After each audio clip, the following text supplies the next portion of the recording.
I'm the envy of a lot of my geological colleagues elsewhere. So you can see all the obstruction that we've removed, and a piece of it in my hand.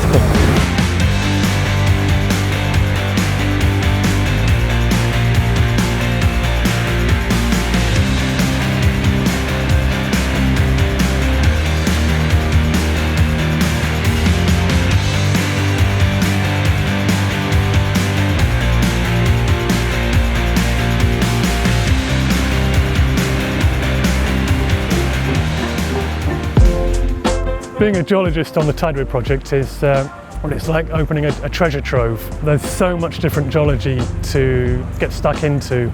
Kirtling Street was a very good shaft to excavate. We never see this kind of geology in one hit anywhere else in London, purely because of the variety of geology that has been exposed during excavation.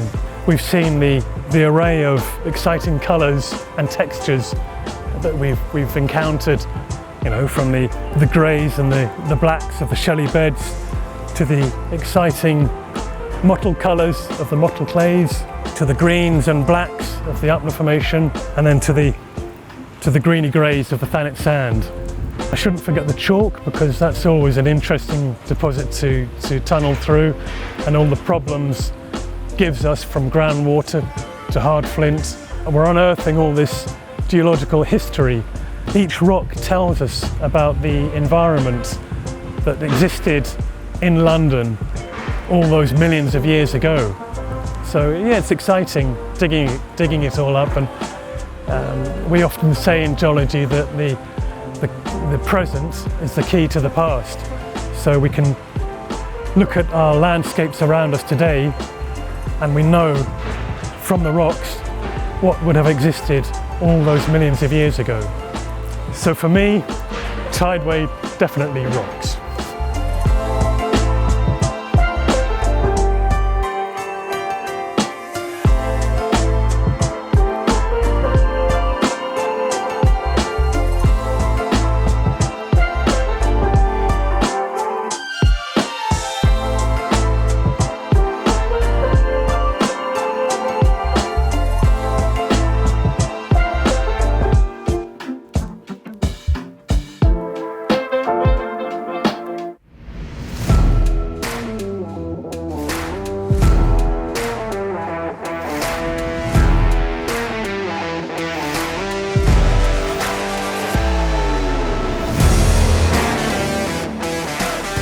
So today it's quite an exciting day because we are just finishing the deer wall at King Edward's Memorial Park. So it's the final panel that's actually being excavated on the whole of Tideway, especially in the east side of the project.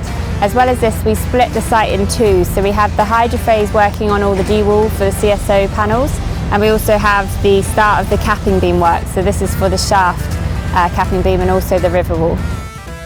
So the hydrophase is digging one of the last CSO panels that we have to do.